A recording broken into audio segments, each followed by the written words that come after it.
eu sou o que ela diz que eu sou, eu tenho o que ela diz que eu tenho, e eu posso fazer o que ela diz que eu posso fazer. Hoje eu serei tocado pela palavra de Deus. Eu audaciosamente confesso que a minha mente está alerta, meu coração está receptivo, eu estou pronto para receber a incorruptível, a indestrutível, sempre viva semente da palavra de Deus. Eu nunca mais serei o mesmo, nunca, nunca, nunca, no nome de Jesus. Amém. Pai, nós oramos, ó Deus, mais uma vez, colocando o nosso coração à sua disposição, Senhor. Sabemos que a tua palavra, Pai, ela não estará aberta só diante dos nossos olhos, mas Espírito Santo, o Senhor a abrirá diante dos nossos corações, para nós conhecermos, experimentarmos qual seja a sua boa, perfeita, agradável vontade para as nossas vidas. Guia-nos, ó Deus. Pai, eu sei que Lagoinha, ó Deus, Vila Velha tem sido, ó Deus, o lugar onde a tua palavra é lâmpada para os pés e luz para os caminhos, e nessa noite não será diferente. Pai, a unção que tem operado aqui, que ela continue operando nessa noite poderosamente, em nome de Jesus. Amém. Glória a Deus. Pode se assentar. Abra sua Bíblia comigo em Marcos capítulo 3, versículo 31. Nisto, chegaram a sua mãe e os seus irmãos, e tendo ficado do lado de fora, mandaram chamá-lo. Muita gente estava sentada ao redor dele e lhe disseram: olha, tua mãe e os teus irmãos e irmãs estão lá fora à tua procura. Então ele lhes respondeu, dizendo: quem é minha mãe e os meus irmãos? E correndo olhar pelos que estavam sentados ao redor, diz: eis minha mãe e os meus irmãos. Portanto, qualquer que fizer a vontade de Deus, esse é meu irmão, irmã e mãe. Aleluia, por esse texto tão abençoado, e por essa chuva lá fora, né, gente? Que bom que nós estamos aqui dentro, né? Glória a Deus. E até acabar o culto já parou a chuva. Nós profetizamos assim também, mas é benção. Eu quero que você preste bastante atenção nesse texto. Esse texto é um texto simples, mas ele deve falar muito forte ao nosso coração. Olha o que nós acabamos de ler. Tendo chegado a sua mãe, os seus irmãos, tendo ficado do lado de fora, mandaram chamá-lo. O contexto do texto que nós estamos lendo é Jesus numa casa. Eu fico imaginando uma casa que pode comportar algum número de pessoas. Nós não sabemos se 50, se 100, se 200, 300 pessoas, nós não sabemos quanto, mas tem que ser uma casa que comporte um grupo de pessoas, e um grupo de pessoas de forma expressiva, porque elas estavam ali ao redor do Senhor para o ouvi-lo, e provavelmente eles já tinham algum tempo que estavam ouvindo Jesus. Nós não sabemos quanto tempo, mas sabemos que é uma casa cheia de pessoas, ao ponto que quando chegou a mãe, os irmãos e as irmãs de Jesus, para falar com Jesus, Jesus estava dentro dessa casa, cercado dessas pessoas que estavam altamente interessadas pelos seus ensinos, altamente atraídas pela sua presença, altamente comprometidas com aquele momento de reunião, de intimidade, de aprendizado, de ensino particular ali com o Senhor. Então nós imaginamos uma casa, essa casa está cheia de gente, lotada, ao ponto que quando a mãe, as irmãs e os irmãos de Jesus chegaram, eles não puderam assim, se a casa estivesse vazia, talvez eles já tinham entrado na casa e chamado Jesus pessoalmente, mas porque a casa, nós entendemos, está cheia. Então o que acontece? Alguém acionado pela família de Jesus, a família natural de Jesus, é Maria e os outros irmãos e irmãs que Jesus, teve via ou através de Maria, nós entendemos os irmãos e as irmãs de Jesus, o segundo filho, terceiro filho, quarto filho, ele foi o primeiro, mas Maria teve vários outros também, irmãos e irmãs, como a Bíblia diz, e essa casa está cheia, e a família natural de Jesus chega na porta dessa casa, e pede para alguém chamar Jesus lá dentro. Eu queria de forma figurada, que você imaginasse essa casa cheia de pessoas, e Jesus no centro dessa casa, no lugar de destaque, ok? E eu quero que você chame essa casa, coloque na sua mente, na frente dessa casa, uma placa. E a placa na frente dessa casa é: o centro da tua vontade, ok? E esse tua é com T maiúsculo, não é com T minúsculo. É o T maiúsculo representando Deus, o centro da tua vontade. Uma casa chamada o centro da tua vontade. Então quando chegou os familiares de Jesus, eles chamaram alguém para chamar Jesus, para que Jesus provavelmente parasse o que estava fazendo, parasse de dar atenção para as pessoas que estavam ali dentro e pudesse sair para dar a atenção especial para sua mãe, para os seus irmãos e para suas irmãs. Mas Jesus, dentro dessa casa que você colocou a placa aí, né? Colocou um lugar chamado, uma casa chamada Tua Vontade. Jesus não saiu desse lugar. Ele estava nesse lugar chamado a Tua Vontade. É mais ou menos o que aconteceu quando Maria e José, pela, vamos dizer, 12ª vez, porque eles anualmente iam para Jerusalém para a festa da Páscoa, e quando eles voltam no capítulo 2 de Lucas, que eles voltam dessa festa, Jesus tem 12 anos, então eles provavelmente tinham feito essa viagem durante 12 anos consecutivos. Quando eles vão embora, eles têm um pressuposto que Jesus se encontra no meio dos viajantes, que fossem ali os seus parentes e amigos, e quando eles dão conta, depois de um dia de viagem, eles descobrem que Jesus não está dentro daquele grupo, não está no meio dos viajantes, dos parentes e amigos voltando para Nazaré, mas Jesus agora precisa ser encontrado, porque um dia de viagem eles descobrem que o filho Jesus, de 12 anos de idade, não está mais entre aqueles viajantes. Então eles param para procurar Jesus, e a Bíblia diz que 3 dias depois eles encontram Jesus. Quando Maria encontra Jesus, ele está conversando com os doutores dentro da casa, né, dentro do templo, e ele está falando acerca da lei. Maria encontra dizendo: filho, por que fizeste isso conosco? E a resposta de Jesus, de uma forma tão natural e simples, mas convinha que eu estivesse aqui cuidando dos negócios do meu pai. É como se Jesus estivesse dizendo: mãe, presta atenção, eu não só sou seu filho, mas eu também sou filho de Deus, ou quer dizer, o filho de Deus, o Cristo. E provavelmente Jesus já tinha passado uma cerimônia que os judeus fazem com seus filhos, porque as crianças, até por volta de 12 a 14 anos de idade, ficam assim bem na barra da saia da mãe, como nós dizemos no ditado brasileiro, fica ligado para a mãe. Mas quando dá 12 até 14, 15 anos de idade, mas 12 anos já pode fazer isso. Os pais, eles ficam de um lado, os homens, e as mulheres ficam do outro lado, e os homens começam a abençoar o filho que está no lado das mulheres, porque ali está só como filho, e os pais começam a chamar esse menino a fase madura, a fase de maturidade. Então provavelmente Jesus tinha passado por isso, e agora ele estava ali no templo, não agora mais na barra da saia da mãe, mas ele já estava ali cuidando dos negócios do pai. Aonde Jesus estava? Maria não encontrou ele só no templo, ele foi encontrado já no centro da vontade do Pai, aonde o Pai já era a referência maior do seu coração. Jesus então nessa casa agora, ele é a referência dessa casa, que nós colocamos o nome, um lugar chamado a Tua Vontade. E a pergunta que eu tenho para fazer com o texto junto com vocês é: o que é que acontece na casa chamada o centro da Tua Vontade? Os familiares de Jesus naturais, a mãe, os irmãos e as irmãs, queriam entrar, ou então queriam que Jesus parasse tudo para sair, mas Jesus estava dentro da casa. E o que é que estava acontecendo dentro da casa? Vamos entender esse texto? Olha só o versículo de número 32. Olha o que a Bíblia diz no versículo 32, né? Versículo 31, chegaram a sua mãe e os seus irmãos, tendo ficado lá de fora, mandaram chamá-lo. Mas preste atenção no versículo 32, que diz assim: muita gente estava assentada ao redor dele, e lhe disseram: olha, tua mãe e os teus irmãos suas irmãs estão lá fora, a tua procura. Mas olha o detalhe do texto, a parte A, o começo do versículo 32 diz: muita gente estava sentado ao redor dele. Então a primeira coisa que eu quero dividir junto com vocês é que no lugar chamado centro da tua vontade, no centro da vontade de Deus, nós somos acompanhados pela sua presença. Quem é que tinha acesso à presença de Jesus?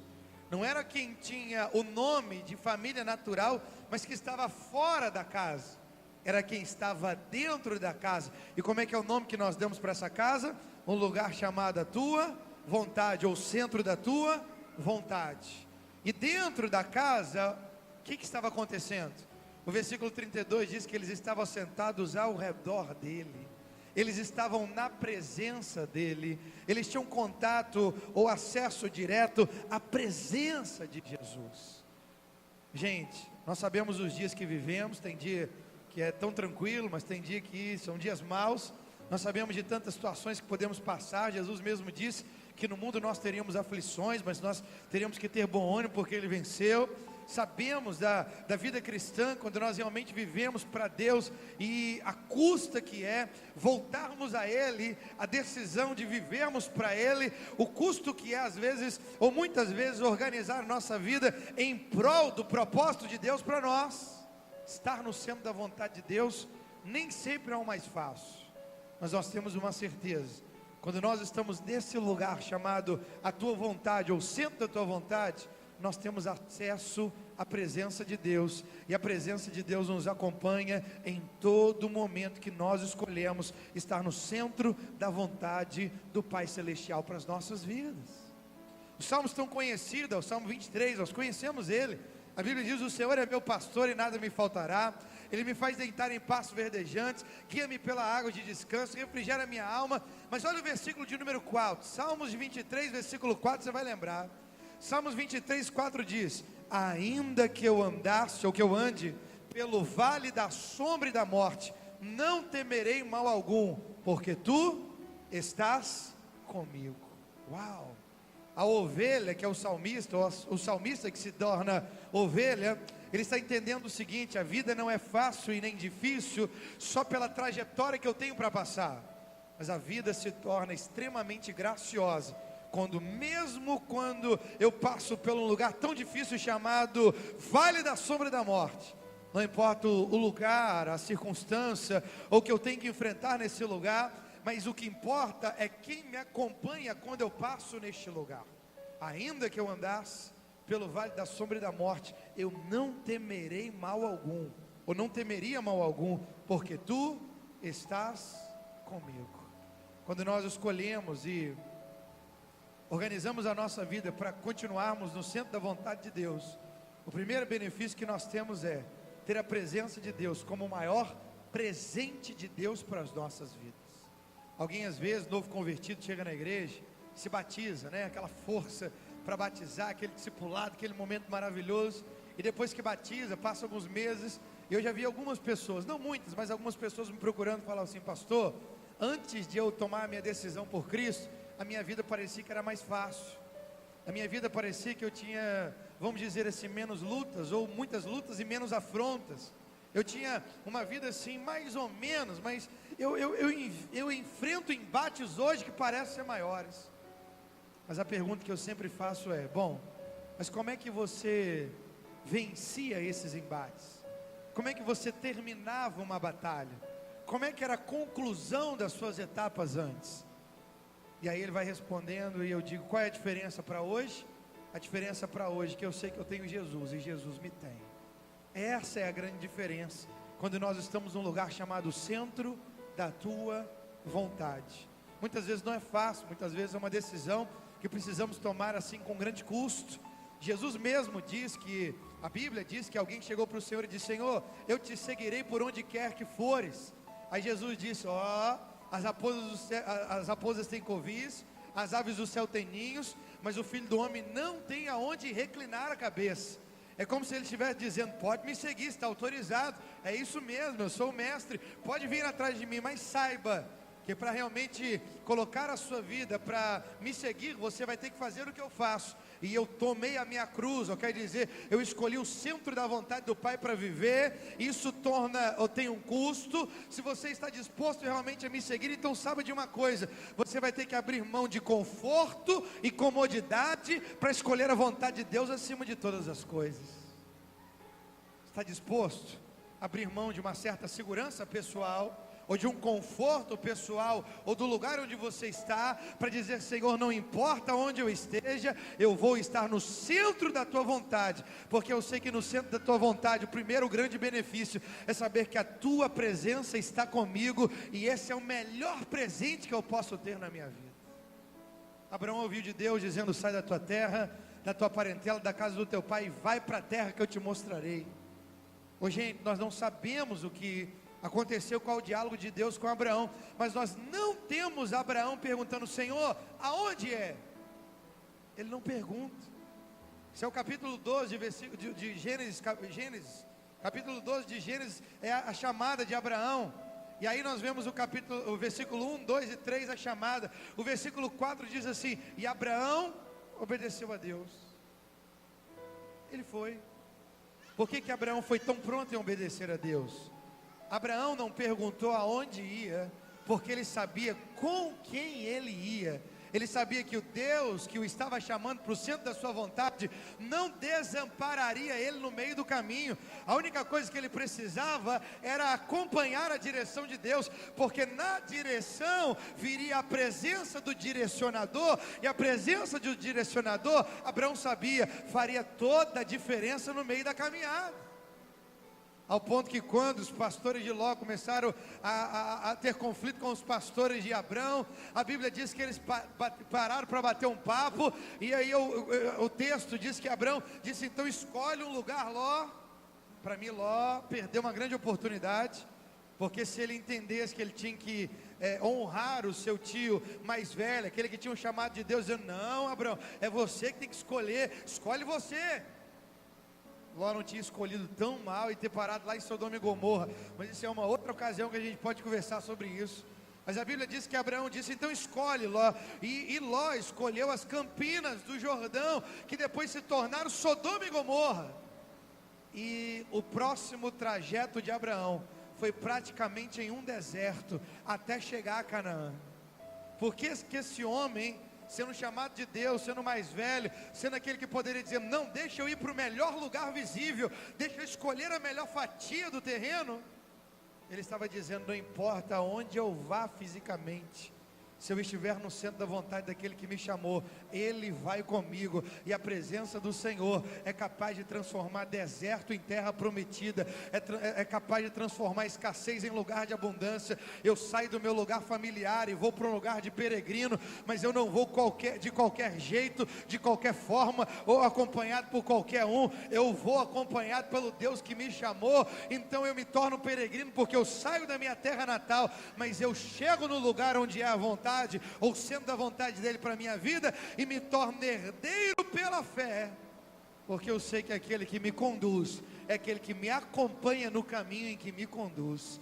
Ainda que eu andasse pelo vale da sombra e da morte, não temeria mal algum, porque tu estás comigo. O quanto tem custado para você estar no centro da vontade de Deus? Eu acredito que um bocado, ainda que é pela graça.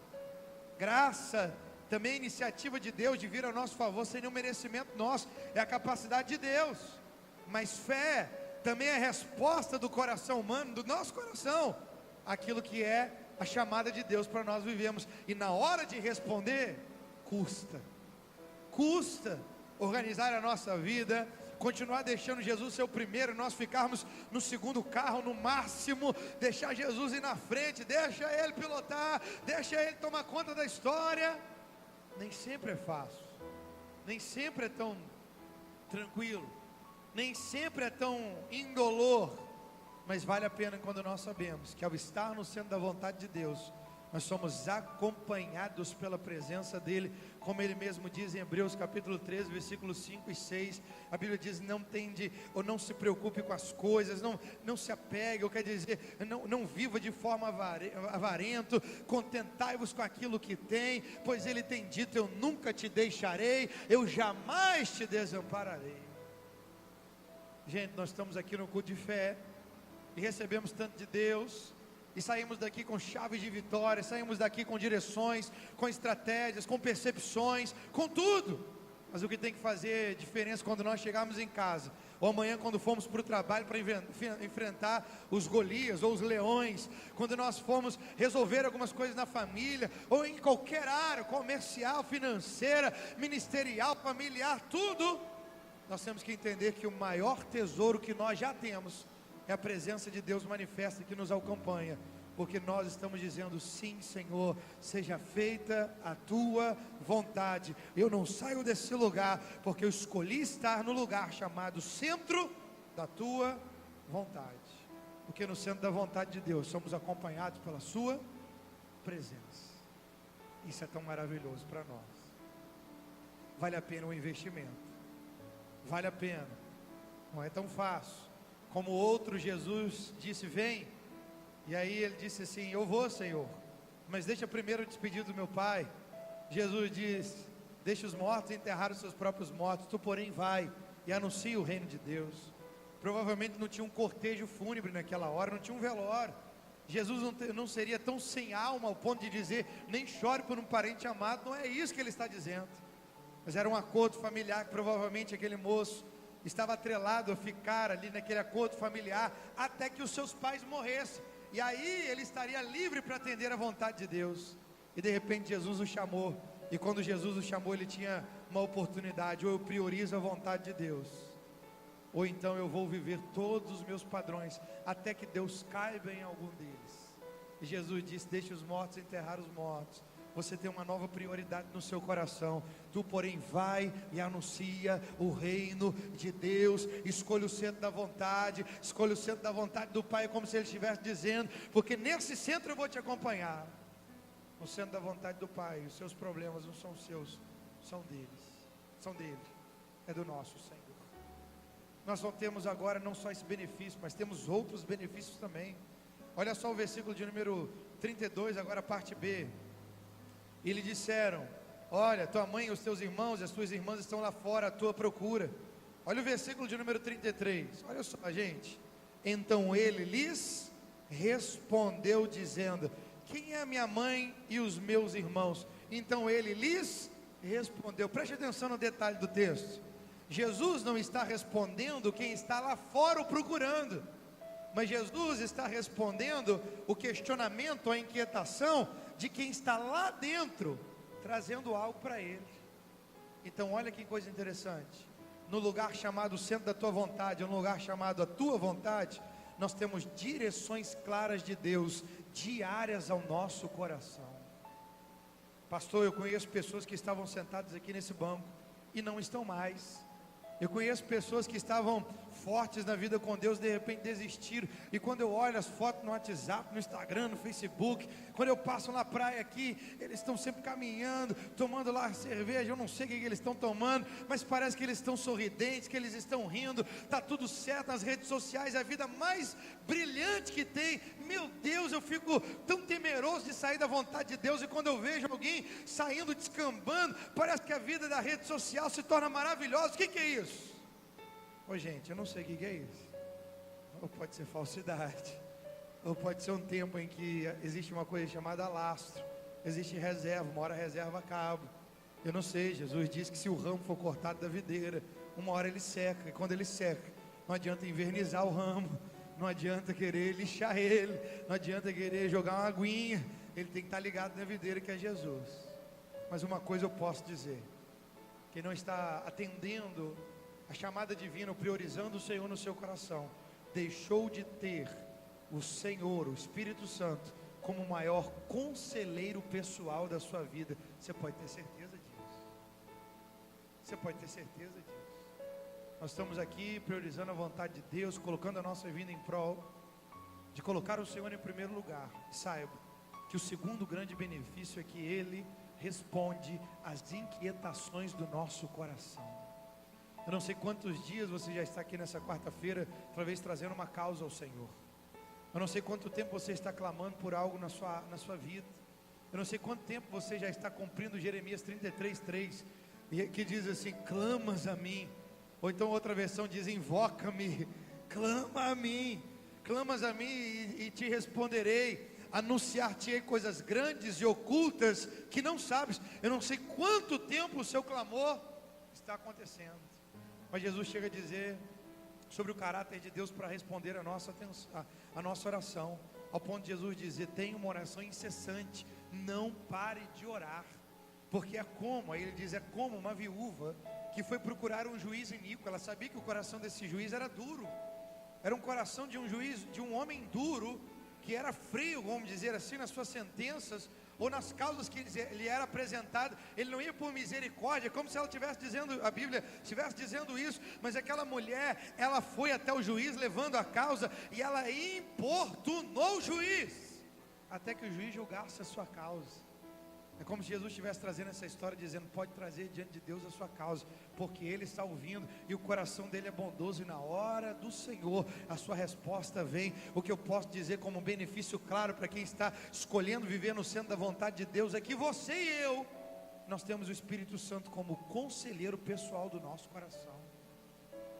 Nós ouvimos a voz de Deus, gente. Isso é maravilhoso.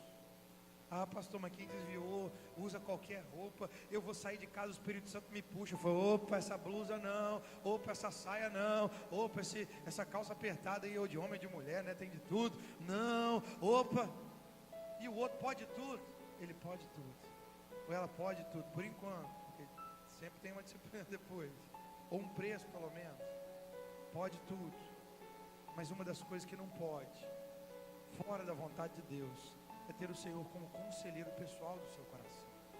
Salmo de números 32, versículo 8 e 9, é algo maravilhoso. Deus fala conosco: instruir-te-ei e te ensinarei o caminho que deves seguir, sobre a minha vista te darei conselho. Não seja como o cavalo ou a mula que precisam de cabrestos. Ele está dizendo: não deixe que as circunstâncias te levem para um lado para o outro, ou que com uma autoridade externa eu preciso conduzir a sua vida depois de você parecer perdido. Eu preciso te puxar como um cavalo ou uma mula é puxado numa rédea, numa circunstância, em algo bruto, algo que você não entende. Ele está dizendo: não, eu tenho entendimento claro para trazer ao seu coração. Instruir-te-ei e te ensinarei no caminho que deves seguir. E ele diz: sobre a minha vista te darei conselho. Qual é a ideia de minha vista? Ele está dizendo: perto de mim você tem os meus conselhos e as minhas instruções. Olha o que Deus está dizendo: perto de mim você tem os meus conselhos e as minhas instruções. Olha o que o Senhor está dizendo: perto de mim você tem os meus conselhos e as minhas instruções. Um dia eu estava orando num projeto que nós temos lá no Carisma, chamado Escola de Oração. E aí eu estava orando na escola de oração, orando em línguas e tal, e aí de repente Deus me deu uma visão, e eu via como se eu estivesse na frente de um adversário, e eu estava tinha um tabuleiro de xadrez na minha frente, e aí eu estava naquele tabuleiro de xadrez, e o adversário do meu lado, e de repente eu tive uma compreensão naquela visão, que era o próprio Satanás, assim, o inimigo que estava na minha frente, e me vinha uma compreensão naquela visão, e a compreensão que eu tinha, eu falei: Senhor, Ele é muito mais experiente do que eu. Qualquer jogada que eu fizer, Ele já está muito mais na minha frente pela experiência. E enquanto eu estava orando e vendo aquela visão, tendo aquela compreensão toda, eu vinha por detrás de mim, saía uma mão, vinha uma mão por detrás de mim. Eu lembro com muita clareza até hoje. E aí ele vinha, me ensinava a jogada. Eu sei o que eu vou dizer, gente, não existe no xadrez, tá? Eu sei o que eu vou dizer, mas é a visão aconteceu. Aquela mão me ensinou uma jogada, e com aquela jogada era checkmate contra o adversário, contra o inimigo. E eu saí daquele momento de oração tendo uma certeza no meu coração: eu não preciso gastar tempo com medo do adversário descobrir o que eu vou fazer, mas eu preciso gastar tempo conhecendo a vontade de Deus no centro da sua vontade, o caminho de Deus para mim no centro da sua vontade, porque quando Deus nos instrui, não há inimigo que possa nos deter. Quer dizer, nós estamos há anos-luz na frente do inimigo, com uma simples direção que Deus coloca no nosso coração. Isso é coisa maravilhosa, gente. Preste atenção: para aconselhar todo o Egito, Deus usou um José. Para aconselhar toda uma Babilônia, Nabucodonosor dizendo: olha, se vocês não me disserem o sonho nem a interpretação, eu vou mandar matar todos os magos, encantadores, pessoas que trabalham nessa área. Ó, os magos vão todo mundo para a forca, viu, gente? Deus usou um Daniel. Não usou 200 pessoas com conselho sábio, como aqui lê aqui as ciências da época. Não, Deus usou um José que estava preso. Deus usou um Daniel que nesse momento já estava esquecido lá no império. Deus usou um José, Deus usou um Daniel. Sabe o que isso quer dizer? Deus, com um conselho a nós, Deus nos faz ir muito além do que qualquer adversário ou artimanha de Satanás contra a nossa vida. Jesus disse em João capítulo 10, versículo 27, as minhas ovelhas ouvem a minha voz, eu as conheço e elas me seguem. As minhas ovelhas ouvem a minha voz. Qual é o segundo benefício maravilhoso do centro da vontade de Deus? É que eles estavam ali, versículo 33, e ele lhes respondeu. Eu queria que você fosse profeta na vida do seu irmão e dissesse para ele assim: você está clamando a Deus por algo? Fala com ele assim: Deus já está dentro de você, respondendo aquilo que você precisa. Amém? Versículo 33, e ele lhes respondeu. Deus trouxe-me lá de Igarapé para poder dizer para vocês hoje: Lagoinha, Vila Velha, sobre vocês Ele lhes tem respondido ao coração, conforme o centro da sua vontade. E ele lhes respondeu dizendo: quem é minha mãe e os meus irmãos? Versículo 34, e correndo olhar pelos que estavam sentados ao redor, diz: eis minha mãe e os meus irmãos. Porquanto qualquer que fizer a vontade de Deus, esse é meu irmão, irmã e pai. Preste atenção, que coisa maravilhosa está acontecendo aqui. Até então Jesus não mandou recado para ninguém lá fora. Jesus ele está sendo ali usufruído, quer dizer, a presença está com quem está lá dentro. Ele passa no versículo 32 a responder aos corações de quem está lá dentro. Aí eles chegam com um questionamento dizendo: Senhor, tua mãe, teus irmãos, suas irmãs estão lá fora. Eu entendo algo nesse texto. O que eu entendo? Eu fico imaginando quem estava dentro da casa, talvez passando um certo constrangimento. Constrangimento que eu digo assim, talvez assim: gente, então ele tem que parar de falar conosco, então ele vai não nos dar atenção, então nós vamos ter que dar espaço aqui para o pessoal entrar. Ele agora vai mudar completamente a sua prioridade. Nós não temos mais, o recado está vindo, e parece que esse recado é para tudo, que você tem que sair daí. Ou então, olha, essas pessoas aí vão ficar te esperando, que a gente precisa de você agora, prioritariamente. Mas Jesus, de uma forma tão graciosa, no versículo 34, eu vou ler de novo, dizendo: e correndo olhar pelos que estavam assentados ao redor, diz: eis minha mãe e os meus irmãos. Ele aproveitou aquele momento para ensinar quem estava lá dentro. Ele correu o olho e disse: quem está disposto a fazer a vontade do meu Pai, essa é a minha família, esses são meus irmãos e as minhas irmãs. Sabe o que eu aprendo com isso de forma maravilhosa? Que no centro da vontade de Deus, nós não precisamos nos defender, Ele mesmo é que nos justifica. Uma das coisas que eu vejo acontecendo na minha vida em alguns momentos, mas eu vejo acontecendo na vida dos irmãos, que aconteça muito lá em Belo Horizonte, aqui não, mas se acontecer um dia, você já vai estar remediado com essa palavra. Gente, presta atenção no que eu vou dizer, é claro e sucinto. Jesus nunca nos mandou cuidar da nossa reputação. Você não vê em um lugar da Bíblia Deus mandando nós defendermos o nosso nome, Deus mandando a gente discutir com quem estava nos ofendendo ou indo contra nós. Para tudo, discípulos, e vai lá e prova que vocês estão certos, prova que o nome de vocês não é pano de chão para ficar sendo pisado pelos homens. Vai lá e mostra para eles que vocês são os filhos de Deus. Você não tem um lugar na Bíblia dizendo isso. Pelo contrário, bem-aventurados os mansos, bem-aventurados os pacificadores, bem-aventurados, aí vai, quer dizer, bem-aventurados os que têm fome e sede, bem-aventurados os misericordiosos, bem-aventurados, ele vai falando. Aí lá no versículo 12 do capítulo 5 de Mateus, ele diz: bem-aventurados sois vós, quando mentindo nos perseguirem, dizendo mal contra vós. Ele diz: vai lá e prova e dá um chicote. Não, ele diz: faz uma coisa. Como um bom pentecostal, levanta a mão da glória a Deus e aleluia. Ele está dizendo assim: alegrai-vos e exultai-vos, porque grande é o vosso galardão que está nos céus. Ele nunca mandou a gente cuidar de reputação. Até mesmo, deixa eu dizer uma coisa muito interessante. Até mesmo porque quando Ele nos encontrou, a nossa reputação, aí sim estava na lata de lixo do pecado. Um dia eu me converti há 15 anos atrás, 14 anos atrás. Jesus me salvou 14 anos atrás. Eu morava ainda na Praia do Canto, e eu lembro no primeiro ano de conversão, eu estava indo para a igreja onde eu frequentava na época, ainda não era Lagoinha, não tinha Lagoinha por aqui, e eu indo para o ponto, eu tinha 2 tickets de refeição no bolso.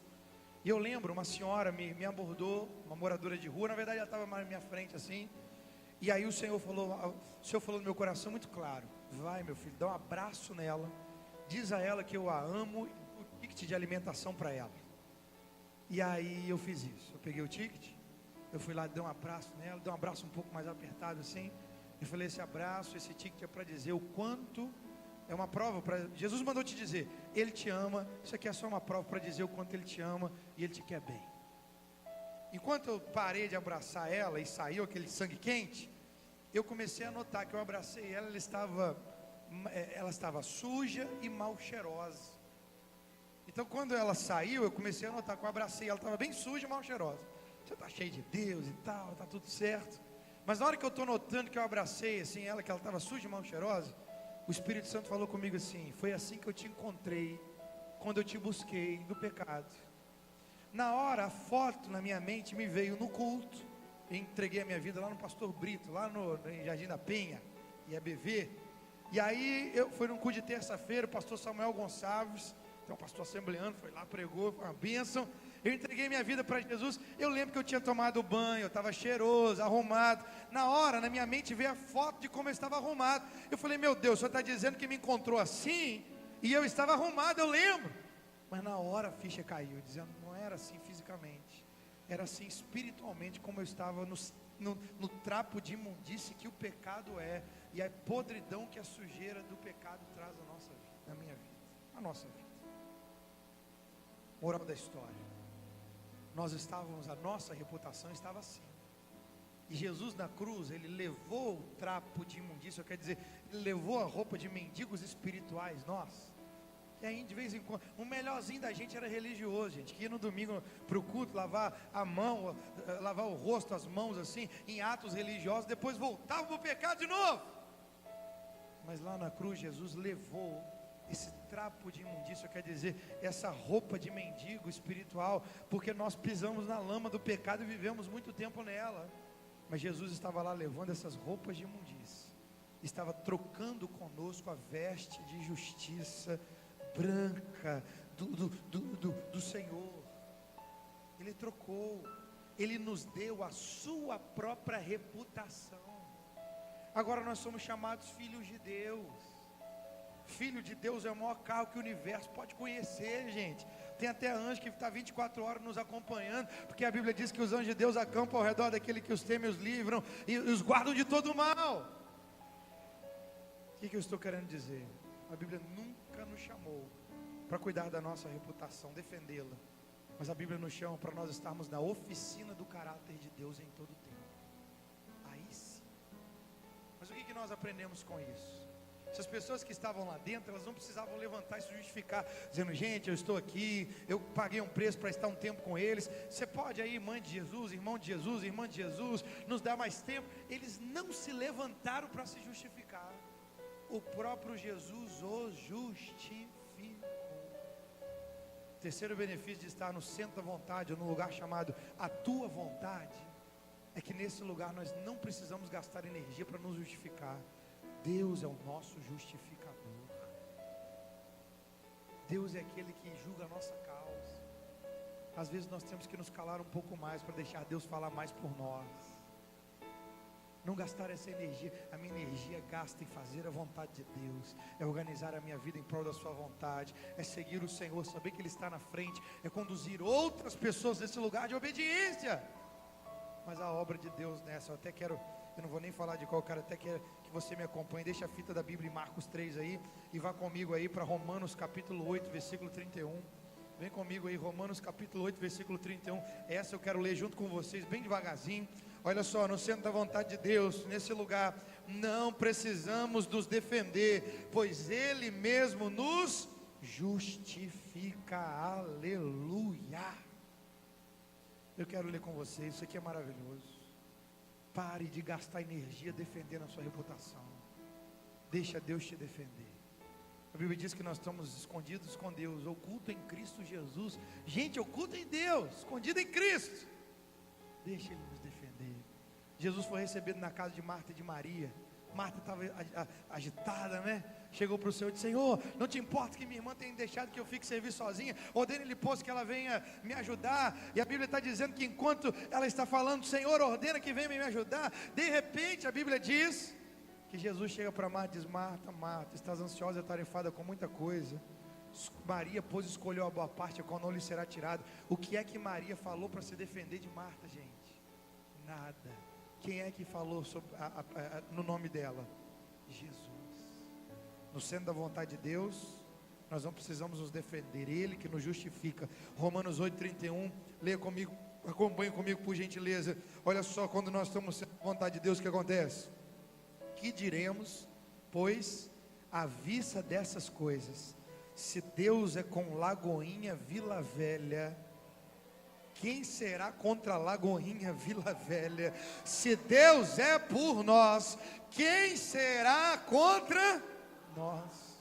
Aquele que não poupou o seu próprio filho, antes por todos nós o entregou, porventura não nos dará graciosamente com ele todas as coisas? Versículo 33, quem atentará à acusação contra os eleitos de Deus?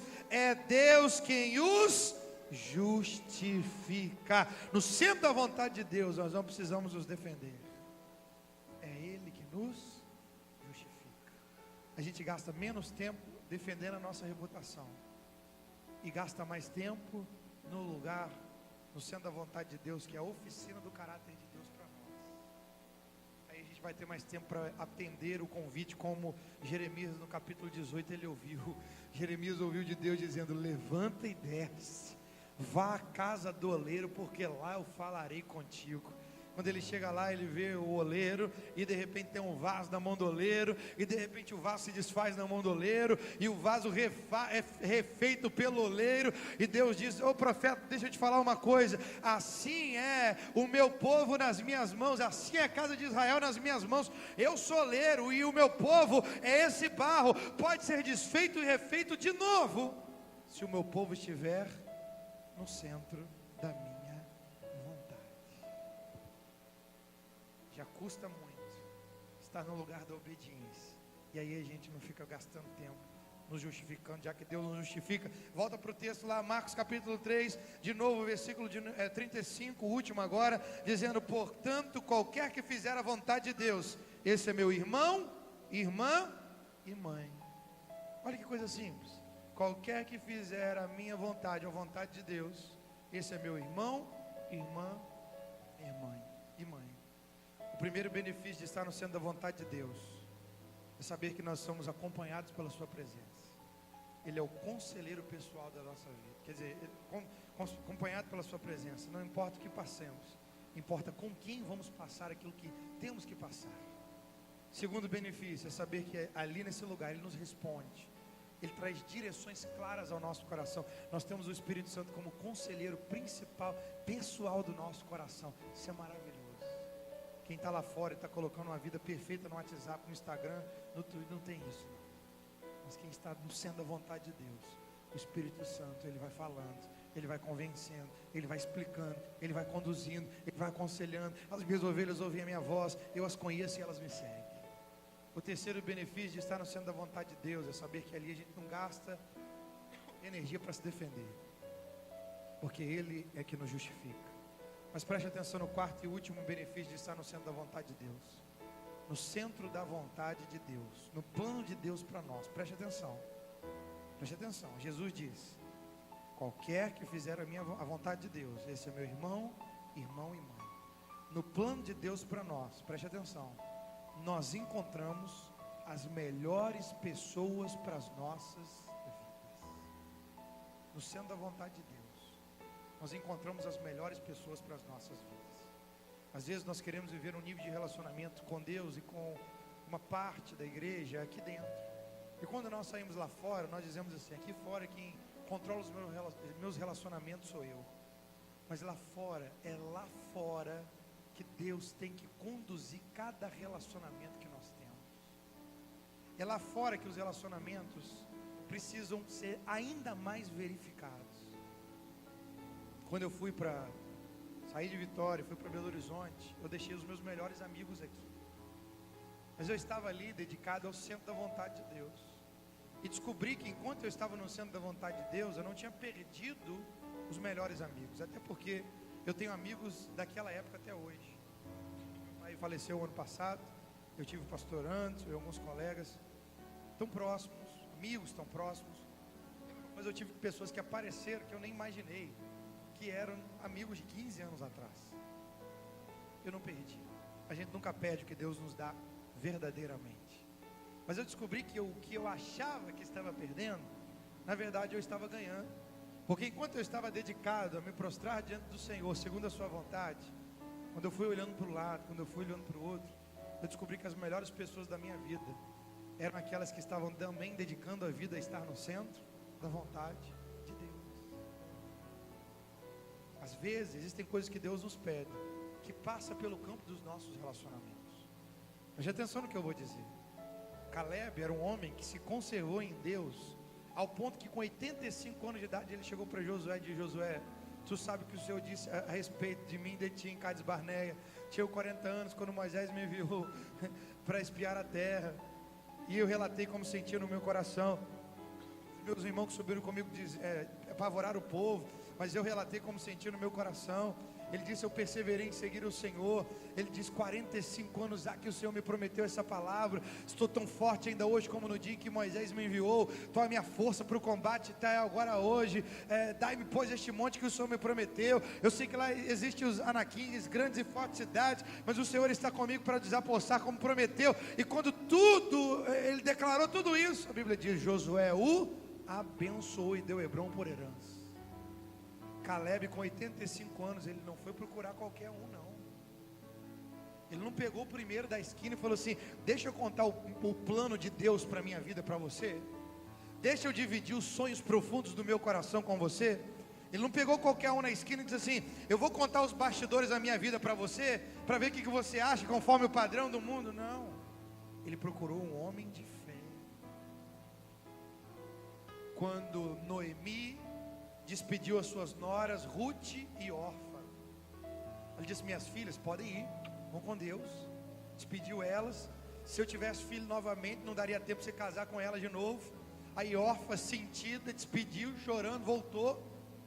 Os amalequitas, a Bíblia diz que ela voltou, Moabita, não sei, voltou para a terra dela, povo dela. Mas a Bíblia diz que Ruth diz assim: não me iste ter contigo, embora, te deixar. Porque aonde você for eu vou, aonde você pousar, pousarei eu, onde você estiver, estarei eu, porque o seu Deus é o meu Deus, o seu povo é o meu povo. E a Bíblia diz porque ela estava servindo Noemi, catando aquilo que restava da colheita de Boaz.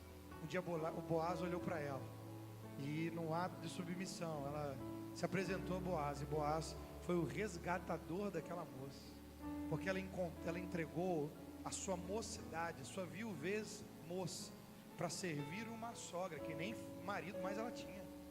Mas enquanto ela foi fiel às alianças que ela tinha aqui na terra, o Deus de aliança resgatou ela de uma colhedora estrangeira, a dona da vinha, junto com um dono chamado Boaz. Como é que a Bíblia conta para nós casos que no centro da vontade de Deus nós achamos as melhores pessoas para as nossas vidas? Jessé foi visitado por Samuel. Samuel, profeta de Deus, ouve de Deus, dizendo: enche o chifre de azeite e vai na casa de Jessé o belenita, porque lá eu vou ungir um rei a Israel, eu escolhi. E a Bíblia diz que Samuel pegou o primeiro filho, e aí Deus colocou no coração dele, falou no coração dele: não é esse não. O segundo filho não é esse não, o terceiro filho não é esse não. E deu um grito dentro dele, não sei, de alguma forma, ou falou com ele claramente, dizendo: ô Samuel, eu não olho como homem, o homem vê a aparência, eu vejo o coração. 1 filho, 2 filhos, 3 filhos, 4 filhos, 8 filhos, meu Deus, cadê o príncipe? Cadê o rei de Deus aqui? Aí ele chegou para Jessé e disse: tem mais algum filho? Tem um que está lá na malhada. É como se ele tivesse assim: tem um que está lá fazendo a vontade de Deus acima de todas as coisas. Então traz ele. porque ele entendeu que no centro da vontade de Deus ele vai não só ser um rei, mas ele vai estar com reis, ele vai estar com as melhores pessoas do reino. No centro da vontade de Deus, nós achamos as melhores pessoas para as nossas vidas. Achamos pastores dedicados, achamos irmãos que vão conosco nas pelejas da caminhada, na oração, no jejum, no compartilhar. E se por um acaso, na trilha que Deus nos deu, não cabe algumas pessoas que nós gostaríamos de levar conosco, nós vamos amar todo mundo, gente, conviver com todo mundo, mas amigo de aliança. Jesus disse: ninguém tem maior amor do que este, dar a sua vida pelos seus amigos, vírgula, mas vós sois meus amigos se fizerem o que eu vos mando, vírgula. Aí eu não chamo mais servos, porque o servo não sabe o que faz o seu senhor. Eu vos tenho chamado amigos, porque tudo que eu recebi do meu pai, vos tenho dado a conhecer. O que ele está dizendo: eu estou aqui para ser o primeiro semeador, um investidor na sua vida. Eu estou te chamando para um relacionamento profundo. Eu estou dando a minha vida por você, mas vocês também são meus amigos, se vocês forem recíprocos ao meu investimento. Tem pessoas que nós levamos as coisas de Deus para elas, mas elas ainda não estão nos acompanhando. Eu não estou dizendo de evangelismo, de serviço, de amor. Isso é para o mundo inteiro, ir por todo mundo e pregar o evangelho a toda criatura. Eu estou dizendo de aliança. Eu estou dizendo de encontrar as melhores pessoas que vão poder descobrir os segredos do nosso coração. Você vai descobrir se alguém está contigo mesmo. Não é só quando ele chora, como quando você chora. Porque alguém pode ser piedoso ao ponto de chorar com o seu choro, mas o verdadeiro amigo também não é aquele que chora com o seu choro, é aquele que verdadeiramente se alegra e dá graças a Deus como a sua vitória fosse a própria vitória dele.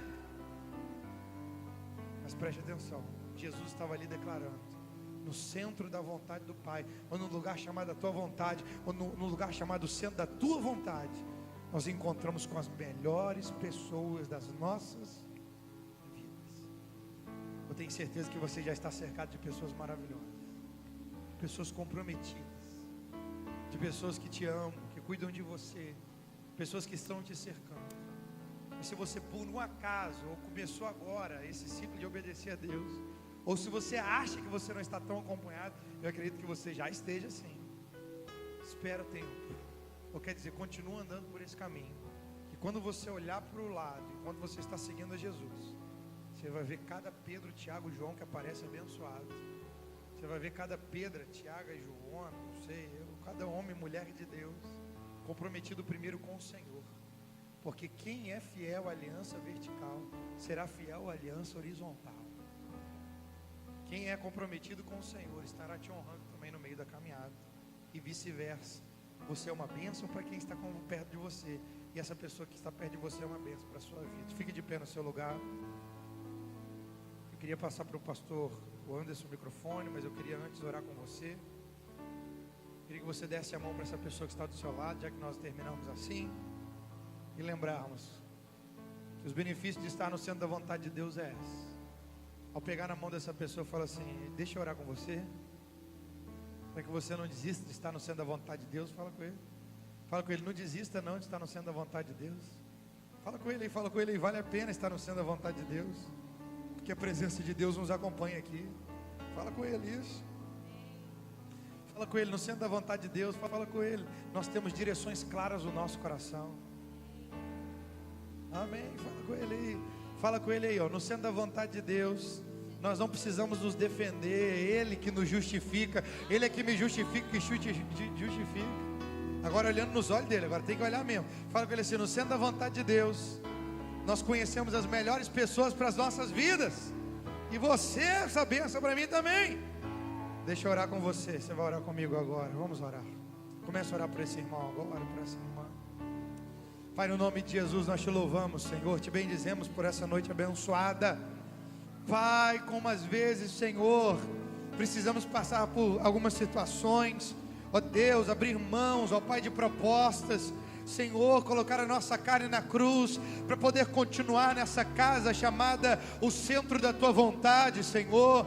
Deixar o Senhor continuar sendo o centro, ó Deus, o Senhor, ó Pai, como principal das nossas vidas, ó Deus. Mas estamos aqui dizendo, vale a pena estar neste lugar, nos fortalece, porque nós vamos continuar neste lugar. A nossa escolha é estar neste lugar, buscar em primeiro lugar o reino de Deus e a sua justiça, e as outras coisas vos serão acrescentadas. Nós vamos permanecer no lugar chamado o centro da tua vontade, ó Deus. Sabendo, ó Deus, que neste lugar a tua presença nos acompanha, sempre nos acompanhou, nos acompanha e nos acompanhará sempre, pois o Senhor disse: eu estarei convosco todos os dias, até a consumação dos séculos. E quem está no centro da tua vontade, vive o benefício da tua presença pessoal, a manifestação do Senhor, de uma forma tão pessoal e tão permanente. Senhor, um outro benefício, Pai, que nós lembramos aqui nessa noite, é estar no centro da tua vontade, sabendo que o Senhor traz direções claras ao nosso coração neste lugar. Vale a pena permanecer neste lugar, organizar a nossa vida em prol do teu propósito, sim, porque neste lugar o Senhor é o nosso conselheiro, o Senhor é o nosso instrutor, o Senhor, ó Pai, nos guia, como a Bíblia diz, pois todos que são guiados pelo Espírito de Deus são filhos de Deus, ó Pai. Os filhos de Deus são guiados pelo Espírito de Deus. Os teus conselhos, ó Pai, são tão valiosos. Os teus conselhos valem a pena, Senhor. Os teus conselhos, ó Pai, nos instruem em todo tempo sobre a tua vista, Senhor. Nos lembra, Senhor, enquanto nós oramos uns pelos outros, estar no centro da tua vontade é tão maravilhoso, porque nós podemos descansar em ti. Nessa noite, Senhor, nós lançamos os nossos fardos nas tuas mãos. O peso, Pai, de querer nos justificar, ó Deus, enquanto a crítica nos ofende, ó Pai, enquanto as ofensas por fazer a tua vontade nos alcança, ó Deus, nós estamos aqui para dizer, Senhor, entregamos o fardo diante do Senhor. O Senhor não nos chamou para ficar lutando pelo nosso nome, o Senhor nos chamou para te seguir. Tome a sua cruz e siga-me, venha atrás de mim, porque o Senhor é que nos justifica, Pai. Podemos ouvir a tua voz nessa noite, que nos descansa, dizendo: vinde a mim todos os que estáis cansados e sobrecarregados, e eu vos aliviarei. Tomai sobre vós o meu jugo e aprendei de mim, que sou manso e humilde de coração, e acharão descanso para as vossas almas, diz o Senhor. Nós descansamos em ti, Senhor. Paramos de gastar a energia para nos justificar e gastamos energia para te obedecer. Enquanto isso, o Senhor nos justifica. No capítulo 7 de Gênesis, Noé ouviu para entrar na arca. No capítulo 8, a Bíblia diz: e lembrou-se Deus de Noé. A nossa parte é entrar e obedecer. A parte do Senhor é nos justificar diante de todo o mundo, movendo céus e terras para cumprir a sua palavra. E é o que o Senhor faz aqui nessa noite, a partir dessa noite, em cada coração presente neste lugar. E nós nos lembramos, ó Pai, do outro benefício tão maravilhoso, Senhor. Pai, se alguém ficou para trás porque não coube no centro da tua vontade, se o nosso coração está ansioso, Pai, em quem estará conosco a cada dia, Pai, na caminhada cristã, nós confiamos o nosso coração sabendo que a família do Senhor, ou aqueles que o Senhor põe perto de nós, ou quer dizer, nós vamos encontrar com as melhores pessoas, temos encontrado, Pai, uma parte delas está aqui, Senhor, na Lagoinha, Vila Velha, Pai, partes, ó Deus, de pessoas, de homens e mulheres que o Senhor tem colocado perto de nós, e de pessoas, ó Pai, que nos cercam nos lugares de trabalho, na família, mas que são enviados pelo Senhor, porque no centro da tua vontade estão as melhores pessoas para as nossas vidas. Quem não escolheu a tua vontade, Senhor, não era o melhor para nós naquele momento, naquela situação, ó Pai, mas hoje podemos saber que o Senhor nos levanta como família nesse lugar, para juntos encorajarmos uns aos outros, porque melhor serem dois do que um, porque tem melhor paga do trabalho. Experimentaremos maior produtividade andando juntos, Pai, no centro da tua vontade, porque se um cair o outro levanta, Pai. Nós vamos experimentar maior estabilidade a cada dia na vida cristã. Ó Deus, se o inimigo quiser prevalecer, os dois resistirão, e o cordão de 3 dobras, Pai, não se romperá. O Senhor está conosco, no centro da tua vontade. São as melhores pessoas para as nossas vidas. Amém. Nós cremos, te louvamos, te agradecemos e tomamos posse dessa verdade, em nome de Jesus. Você pode dar um abraço, um beijo nessa pessoa que está do seu lado. Dá um abraço, um beijo nela, abençoa ela. Vontade. E adore ao Senhor. Existe um lugar, eu sei.